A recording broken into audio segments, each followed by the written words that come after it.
नमस्कार साथियों। कल भी मैंने कुमारसेन के इतिहास और सांस्कृतिक परंपरा पर एक वीडियो डालने के प्रयास किया था, परंतु किसी वजह से आप तक नहीं पहुंच पाया। हालांकि उसका शीर्षक आप तक पहुंचा है। कुमारसेन मध्य हिमालय की तलहटी में एक सुंदर एक कस्बा है। पहले एक गांव की शक्ल में था और यहाँ की जो भौगोलिक स्थिति है बहुत ही अप्रतिम है, सुंदर है। यहाँ पर देवदार कायल के वनों की एक सघन श्रृंखला देखकर आगंतुक भावविभोर हो जाते हैं। कुमारसेन का जो नामकरण है वो कुम्हार बस्तियों के कारण हुआ। यहाँ पर कुम्हारों की 18 बस्तियाँ थी। 1000 के आसपास जब गया से ब्राह्मण वंश में पैदा हुआ कीर्त सिंह महमूद गजनवी के आक्रमण से आहत होकर के एक नए राज्य की तलाश में हिमाचल में आया, तो वो चलते हुए कुमारसेन आया। उसके गोद में सत्यनारायण जी की प्रतिमा थी और साथ में एक बिल्ली चल रही थी। और यहाँ पर 18 परिवार के कुम्हार कुंभ बना रहे थे मिट्टी के चक्रों पे। और जैसे ही वो कीर्ति सिंह वहाँ पहुँचा तो चाक के नीचे से एक चूहा निकला और उसने उसके साथ चल रही उसकी प्राण प्रिय बिल्ली को निगल लिया। हतप्रभ कीर्ति सिंह काफ़ी निराश हुआ और उसने यहाँ के आध्यात्मिक अधिष्ठाता कोटेश्वर महादेव जी से शिकायत की कि उसकी बिल्ली को चूहा निकल गया है। और इस स्थिति में उसने अपने यहाँ पर शरण लेने के लिए आग्रह किया।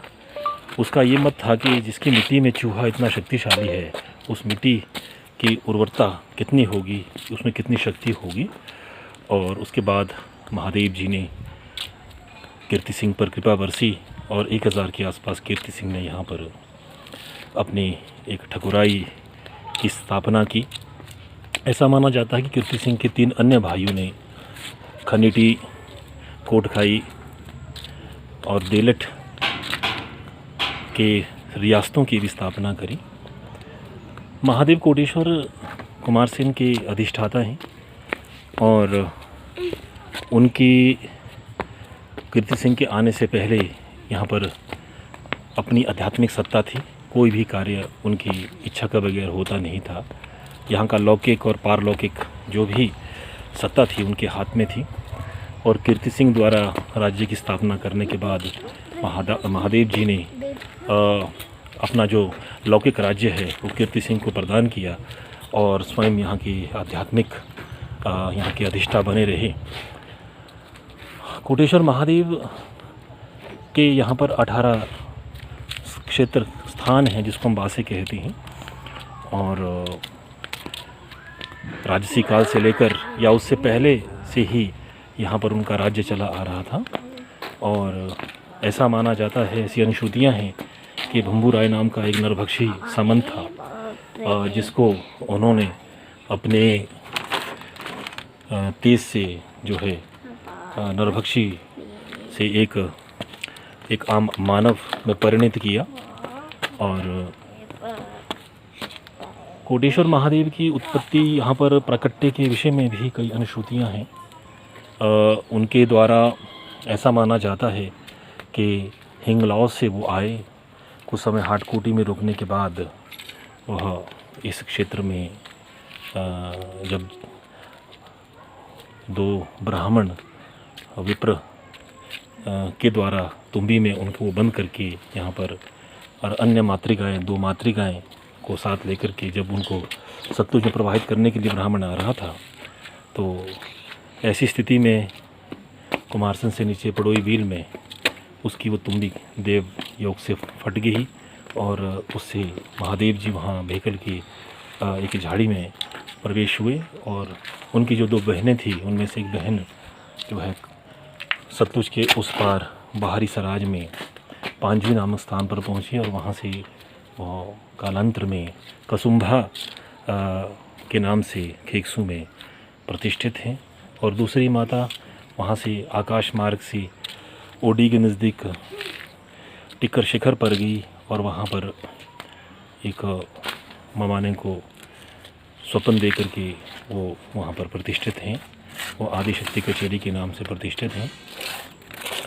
और महादेव की याद में 4 वर्ष में एक बार यहाँ चारथी मेला लगता है और उस मेले में उनके जो मुख्य रथ हैं उसको उनकी बहन आदिशक्ति कचेरी माता के गौर जो मंदिर से जहाँ उनका जन्म हुआ था पड़ोई बील तक उसका नेतृत्व करते हैं। यहाँ जितने भी संस्कार होते हैं घरों में, चाहे जन्म संस्कार है, विवाह संस्कार है, उन संस्कारों को निष्पन्न करने से पहले, उनको संपन्न करने से पहले महादेव जी की आज्ञा ली जाती है। उनके जो गौर होते हैं वो घर में आकर के झाड़ा करके उनके ऊपर देवारोहण के माध्यम से उनसे विधिवत अनुमति ली जाती है और अनुमति लेने के बाद ही सभी तरह के मांगलिक कार्य संपन्न किए जाते हैं। महादेव कोटेश्वर के 2 वज़ीर हैं। महादेव के भी वहाँ 2 विग्रह यहाँ पर विद्यमान हैं। एक बूढ़ा महादेव हैं जो नरोल के देवता माने जाते हैं और उनकी सत्ता इस राज्य के अंदर के गृह कार्य में रहती है। किसी तरह का कोई कारज घर में होते हैं या संस्कारों की जब हम बात करते हैं उसमें अनुमति जो है बूढ़ा महादेव की रहती है। और नए महादेव जो यहाँ पर श्रीकोट कुमारसैन में प्रतिष्ठित हैं वो बाहर का राज्य चलाते हैं। बाहर की जितनी भी व्यवस्था करनी होती है उनके माध्यम से ही होती है। और बूढ़े महादेव के वज़ीर मरीश देवता मलेंडू जो मलेंडी छबीशी क्षेत्र में प्रतिष्ठित है वो उनके वज़ीर हैं। और नए देवता जिसको हम केदारेश्वर भी कहते हैं, केदारी देवता कहते हैं, वो साक्षात महासदाशिव केदारनाथ के प्रारूप हैं। और उनके जो वज़ीर हैं वह मलेंडू देवता मरीश देवता की ही भ्राता देथु जिसको हम यहाँ के जो मरीच हैं वो उनके वज़ीर हैं। तो इस तरह से जब चारथी यात्रा यहाँ पर एक शोभा यात्रा उनकी निकलती है तो इन चारों देवों का जो भव्य नृत्य है, उनकी जो झांकी है वो सच में ही भाव विह्वल करने वाली होती है। और हज़ारों की संख्या में लोग इस अवसर पर, इस 3 दिवसीय मेले के अवसर पर देवी देवताओं से आशीष प्राप्त करते हैं।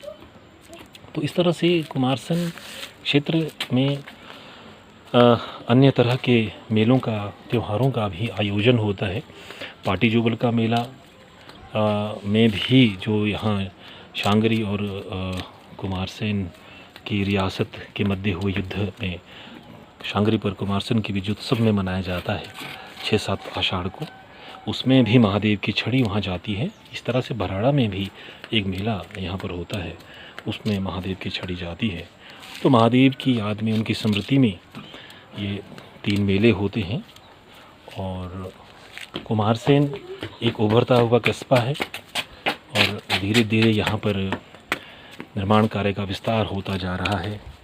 पर आज के इस परिप्रेक्ष्य में इस परिचय को देने का मेरा यही एक उद्देश्य था कि हमारी जो यहाँ की प्राचीन पुरातन लोक परंपरा है वो विलुप्त होती जा रही है। हमारे मेले, हमारे त्यौहार और हमारे संस्कार गीत, हमारे लोकगीत, हमारा जो लोक साहित्य है, लोक कथाएँ हैं, यहाँ के लोक नाट्य, कभी कुमारसैन में भी बांटना होता था, लोक नाट्य होता था, वो अब लगभग लुप्त प्राय हैं।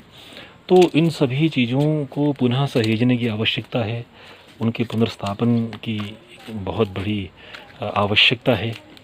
और इस दिशा में हम सभी प्रयास करें और हमारी जो देव संस्कृति है, जो हमारे समाज को एक करके रखे हुए हैं, इस देव संस्कृति के प्रति हमारा जो एक संपूर्ण समर्पण है उसको भी पुनर्स्थापित करने की आवश्यकता है। आइए हम सभी लोग कुमारसैन के वैभव को, यहाँ के सांस्कृतिक वैभव को, यहाँ की समरसता से भरी हुई सामाजिक व्यवस्था जो पूर्व में 20वीं शताब्दी या 19वीं शताब्दी में यहाँ पर थी, उसको पुनः स्थापित करें।